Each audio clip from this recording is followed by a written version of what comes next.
Ẹ káàbọ̀ sí orí kan náà oríṣiríṣi fídíò wọn lẹ́ẹ̀ tó máa play fún yín. Fídíò kan ló ń lọ lẹ́gbẹ̀ẹ́ mi, a sì máa play fún yín níbi tí ẹni tẹ́rí nínú fídíò ó jáde ó sọ oríṣiríṣi ọ̀rọ̀ ó tún pẹ́ pẹ́ ọ̀rọ̀ àṣírí ẹ tí mo pé táwa ṣe ń ṣe bí pé tí àwa kò bá rí àwa kì í sọ ìtọ́ bá wá sí bíláàtì wá sọ ajé ká ṣe wá dáadáa lórí ẹ̀ kí a tó wá sọ tó bá dé kégbà àkọ́kọ́ ni ẹ̀dá àkùnmá lórí ìkànnì ẹ like comment ẹ subscribe kẹ́ share àwọn fídíò àkẹ́bàlì bàjẹ́ gbádùn àwọn content báyìí tó bá fi síta ní orí ìkànnì owó ká má fi ọ̀pá pọ̀lọ̀pọ̀lọ̀ ká má fi pẹ́ jù ká má fi àkókò ṣòro ẹ ká tó ojú abẹ́ ń kù.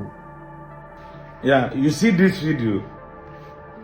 I don't want to do this video before, but I got to do it because of people that coming to industry, so they will know what they are going to face. And please, maybe you don't produce before or you want to produce movie. I will beg you on one thing. Any money where you know say you know fit avoid to lose, abeg don't carry am come movie industry because it's a 50-50. O lè ṣe kó jẹ lọ, o dẹ̀ lè ṣe kó má jẹ lọ, ó depend ọwọ́ ẹni tó bá bọ́ sí. Please, before you comment on this video go long because I want to explain a lot of things. And before you comment, before you criticize me, please, I want you to put yourself in my shoe. I do a movie, Asiri Igbeyawo, and I know a lot of people will be comment, if you promote part 2 ni. No, I'm not promoting anything. Let me bust your brain.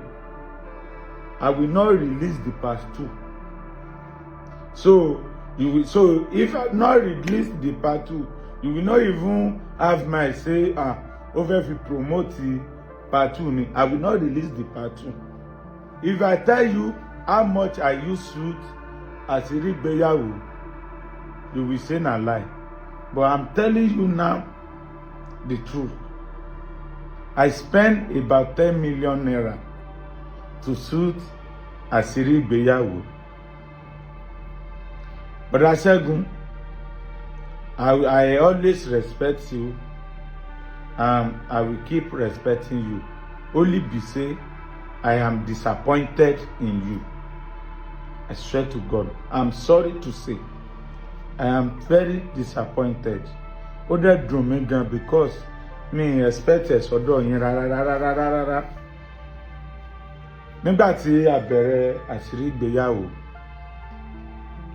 mo kówó lẹ̀ normal bó ṣe yẹ kí n kówó lẹ̀ a dẹ̀ bẹ̀rẹ̀ ní location Asiri Igbeyawo yẹn ni mo ti láti kọ́kọ́ ní izu bí káwọn actor má gbowó oúnjẹ. That's not professional. Mo wá wò pé àwọn actor náà bí mi pa tí ìbá ṣe torí tèmi àwọn ti lọ because àwọn ò understand.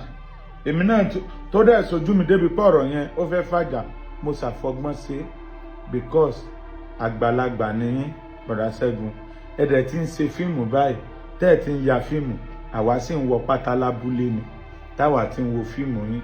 So I give you all those respect. Gbogbo nǹkan tó yẹ kí n react sí everybody see as e dey go. Gbogbo nǹkan tó yẹ kí n react sí because of respect I have for you, I cannot react for it. Mo ṣáà ń lo ọgbọgbọ́n ni mo fi ń ṣe. Gbogbo actor tí a jọ sọ pé a fẹ́ lò nínú fíìmù yẹn, we don't use them. A lò wọ́n. Okay, di ọjọ́ tí a máa ya iṣẹ́, mo sì ń béèrè a tún yaṣẹ́ lọ́wọ́ lágbájá ńkọ́ àwọn ń bọ̀ wọ́n fẹ́ dé títí tá ó jẹ́ páwọn ẹlòmíín là ń lò fáwọn sí kọ̀ọ̀kan. That's number 1. Kò ń ṣe ibi tí mo ń lọ nìyẹn. Àti day 2 ni iṣẹ́ ti fẹ́ stop. Owó tó kíní kan o. Bọ̀ kí la rí actor wo láti lò nínú iṣẹ́ yìí yàtọ̀ sí Òkèlè Babati Yẹmí Ẹlẹ́sọ̀ọ́. Gbogbo àwọn Yẹmí Ẹlẹ́sọ̀ọ́ yẹn èèyàn mi ni wọ́n.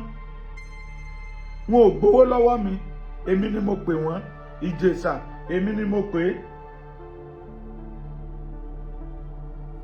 Bàbá aládìyẹ lẹ́yìn owó mọ́tò àwọn yẹn tí mo sọ́ọ̀tì Yẹmí Ọlásọ̀gbọ̀n ò gbowó mọ́tò lọ́wọ́ mi lẹ́yìn pé mo kàn sanwó hòtẹ́ẹ̀lì wọn tán sùn.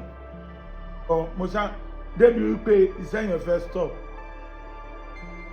Wọ́n wá ṣẹ̀ṣẹ̀ ń béèrè owó sí i, wọ́n wá ṣẹ̀ṣẹ̀ ń sanwó sí i débi pé owó yẹn wá jẹ́ 7.8 million tó jẹ́ tó bọ́ sí tó jẹ́ pé àwa fẹ́ bí a ṣe wà ní location everybody ló understand the same bẹ́ẹ̀ là ń béèrè editor even manager mi ọ̀rọ̀ ẹ̀ fẹ́ di àṣejù débi pé ọ̀rọ̀ yẹn fẹ́ díjà pé where is editor?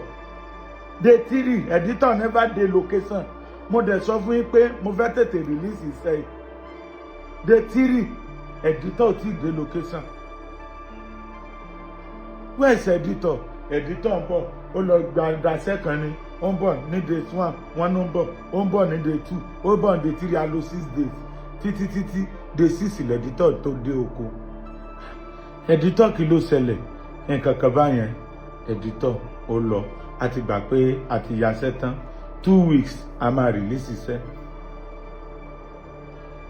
Ó kù ọ̀la ọ̀sẹ̀ kan mo sáà ní kí manager gba nọ́mbà editor yẹn manager gba nọ́mbà editor ó wá ń pe editor yẹn èmi náà mo gba nọ́mbà ẹ̀ lọ́wọ́ manager mo ń pè editor kí ló ń ṣẹlẹ̀ báwo ni iṣẹ́ ó ní iṣẹ́ ń lọ iṣẹ́ ń lọ títí ó wá kù ọ̀la mo á sọ fún pé mo ń bọ̀ wá sábẹ́kúta lọ́la mo fẹ́ wá fojú mi rí iṣẹ́ yẹn màá lè mọ déètì tá a fẹ́ choose láti release iṣẹ́. Ibẹ̀ yẹn lẹ́dítọ̀ ṣẹ̀ṣẹ̀ ti jẹ́wọ́ fún mi pé òun ò tí bẹ̀rẹ̀ iṣẹ́. What? O ò tí bẹ̀rẹ̀ iṣẹ́ how? Kí ló ṣẹlẹ̀? Ló bá ní pé kò tí side drive lọ́wọ́ òun pé kódà òun pe bọ̀dá Ṣẹ́gun láti bíi 4 days gbé kọ́ òun. Báwo ni hard drive ò tí ra fún ẹ ní hard drive? Ó ní kódà òun fẹ́ lọ kó memory card fún wọn tí iṣẹ́ wà náà. Mo ní memory card ní iṣẹ́ mi sí wà náà ní tẹ́tí mo ná bíi 10 million sí inú memory card ló sì wà. Gbèsè dé. Kódà ẹni tó ní kámẹ́rà ó wá já ní ṣọ́ọ̀bù lánàá tó fẹ́ kó memory card lọ ló ń sọ pé láíláí kò lè kó lọ pé iṣẹ́ tó wà náà torí pé tán bá fi lè kó lọ báyẹn a máa delete iṣẹ́ yẹn dànù kan tó fi yàṣẹ́ mi. Ibi ẹ̀rù ti bà mí nìyẹn. Mo bá pè kí ló ṣẹlẹ̀? Mo pe PM bọ̀dá Ṣẹ́gun kí ló ṣẹlẹ̀? Editor ní òun ò tí mo pe bọ̀dá Ṣẹ́gun ò gbé kọ́ mo pe PM editor ní ò tí sí hard drive lọ́wọ́ òun gbogbo owó kíní mo ti san. Wọn ò mọ PM ò mọ tán lè sọ. To God maybe mo need láti tún ṣe di another 250,000 fún editor láti ra hard drive. Gbogbo owó tí mo ti san tẹ́lẹ̀ editor jọ tètè bá mi bẹ̀rẹ̀ iṣẹ́ ó dídí ọ̀sẹ̀ méjì láti waste báyìí.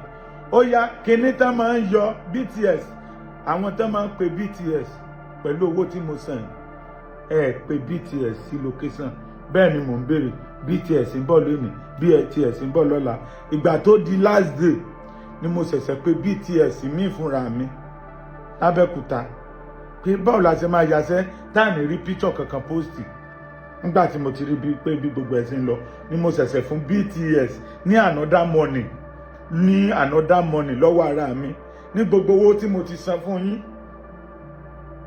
Editor jọ gbà mí báwo ló ṣe fẹ́ ṣe jọmọ́ báyé mi jẹ́ báwo ló ṣe lè sáré bá mi edit iṣẹ́ ìṣàtúà àti waste ọ̀sẹ̀ méjì. Editor náà ò lè edit iṣẹ́ kí ló ṣẹlẹ̀ ó lóun ò tí ì gbowó. Wọ́n è fún ẹ ní owó ṣé ń bá mi sírú ẹ o. Mo ní láti tún sẹ́ndì owó 150k fún editor lọ́wọ́ ara mi pé tí sẹ́yìn tó bá ti edit ẹ̀ tán máa balance. Mo tún ní láti sẹ́ndì 150,000 sí editor tó ṣẹ̀ṣẹ̀ bẹ̀rẹ̀ iṣẹ́. Gbogbo location tá a ti bẹ̀rẹ̀ tó jẹ́ wípé ó yẹ kí editor wà ní location bá ń ṣe ń ya iṣẹ́ kó máa edit kó lè fún wa ní clip tá a tẹ̀ kọ́kọ́ máa post láti fi polówó. Mi rí gbogbo yẹn láì ṣe pé mi ò sanwó bó ṣe yẹ kí n sanwó, láì ṣe pé mo jẹ yín lówó. Gbogbo àwọn actor tá a jọ sọ wípé a fẹ́ lò àárí wọn, mi rí wọn bẹ̀. Mi ìdẹ̀ tún fi yẹn mi fi ṣèbínú mi tún bá yín jà. Ẹ sá wípé sẹ́yìn tí ń wo bọ́rọ̀ owó ṣe tó tẹ́ mi lọ, gbogbo àwọn actor tó wá lọ́dọ̀ mi, àwọn inú owó tí mo fún wọn kọ́ náà ti ṣe o. Èmi ni hòtẹ́ẹ̀lì oúnjẹ ọ̀dọ̀ mi ni mo ti ń sọ ìyẹn àtà. Now mo wá pe bọ̀dá Ṣẹ́gun pé mo fẹ́ ṣe premier as director. Ẹ̀dẹ̀ ní òkè pé kò sí wàhálà pé ẹ máa pè mí padà pé ìjọ wo mo ní Sunday. Okay. Ṣẹ́gun di èní ẹ pè mí ẹ wá sí premier yẹn. A ṣe premier tán ẹ pè mí ẹ tí ẹ béèrè pé alpha báwo ló ṣe ń lọ. Ṣé bá ṣe ń ṣe ní industry lélẹ̀? Ẹ dẹ̀ máa ní kéèyàn máa sọ̀rọ̀. Ọ̀ á dàbí pé èèyàn kọlù èèyàn out. A ṣe premier tán. Nígbà tá à ń ya iṣẹ́ yẹn lọ́wọ́, ẹ̀gbọ́n mi kan wá bẹ̀, ó máa ń ta ilẹ̀. Tó bá jẹ́ pé mo hùwà burúkú sí yín ni tí mo fi deserve gbogbo eléyìí. Ẹ̀gbọ́n mi yẹn tún bi mí pé Lande báwo ni ó ṣe ń lọ. Mo ní ó ń lọ dáadáa. Mi sáà ní sọ fún ọ pé kò tẹ́ mi lọ́rùn. Mo sáà ń fọpọlọ gbé mo ní ó ń lọ dáadáa. Ẹ̀gbọ́n mi yẹn tún fún yín ní ilẹ̀ 1 plot. Nígbà tó di ọ̀sẹ̀ kejì tí a parí iṣẹ́, pẹ̀lú bí gbogbo rògbòdìyàn tún ṣe ń ṣẹlẹ̀, lẹ́tún ṣe send message voice note sí mi pé Lande bá mi dúpẹ́ lọ́wọ́ ẹ̀gbọ́n ẹ̀ yẹn o, wọ́n ti lọ fún mi nílẹ̀ yẹn, wọ́n ti fi hàn mí, wọ́n dẹ̀ ti fún mi ní receipt lórí iṣẹ́ àṣírí ìgbéyàwó iná ni o. Wọ́n dẹ̀ ti fún mi receipt, ẹ̀gbọ́n mi yẹn dẹ̀ fún mi nílẹ̀ 1 plot. Ẹ jọ̀ọ́ ṣé burúkú ni mo gbogbo nǹkan tí mò ń ṣe because I don't understand. Now a fẹ́ release iṣẹ́, màá pè yẹn ní gbẹ́kọ̀. Àwa fẹ́ release iṣẹ́, mo pe PM pé ó náwọn capsule tó máa ń kọ tí wọ́n máa kọ gbogbo orúkọ àwọn crew. Mi sáà dá àwọn crew mọ̀, ẹ̀yin ni mo ní kẹ́ ẹ handle gbogbo, ẹ̀yin lẹ morúkọ crew.